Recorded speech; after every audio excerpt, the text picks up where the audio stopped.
Je vous retrouve ici en plein cœur de Notre-Dame-de-Mont à quelques pas de ma permanence et aujourd'hui on va parler accès aux soins au travers d'une question qui m'est posée par Marc de Saint-Jean-de-Mont. Alors l'accès aux soins, c'est certainement le sujet sur lequel je suis le plus interpellé.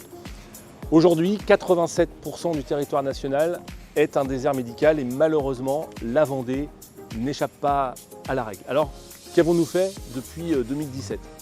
Dès 2019, nous avons mis fin au numerus clausus. C'est l'outil qui empêchait de former suffisamment d'étudiants en médecine qui, une fois leurs études terminées, viennent exercer sur les territoires. Il faut une dizaine d'années pour former les médecins, 2019 pour la suppression, donc à partir de 2029, nous devrions voir la situation s'améliorer. Et puis, il y a tout ce qui se passe à l'hôpital. Alors nous avons mis beaucoup d'argent avec le Ségur de la santé.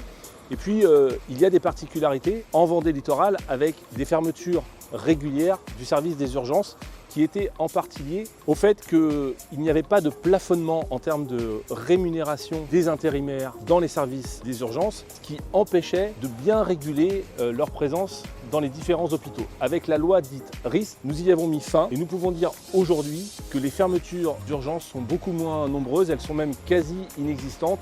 Et puis, il y a toutes les mesures que nous avons prises pour libérer du temps médical, ce qui était une revendication forte et bien légitime de la part des médecins, avec par exemple les infirmières en pratique avancée, les IPA, qui aujourd'hui peuvent faire un certain nombre d'actes médicaux. C'est aussi le cas pour les kinésithérapeutes, pour les pharmaciens. Alors, est-ce que la situation est satisfaisante aujourd'hui ?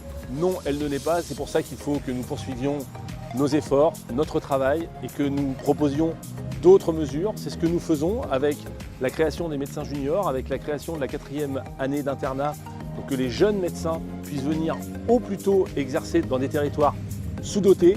Et puis, il y a tout le travail aussi qui est mené par les collectivités, que ce soit les mairies, les intercommunalités ou les départements, au travers des maisons médicales de santé et au travers du salariat, qui est une nouvelle forme d'exercice du métier de médecin. Voilà, ce sont toutes ces mesures qui vont permettre, dans quelques années, je l'espère, et au plus vite, d'avoir de meilleures conditions d'accès aux soins. J'espère que ces éléments seront de nature à ce que vous compreniez mieux le travail qui est le nôtre, et je vous dis à très bientôt pour une nouvelle Q&A.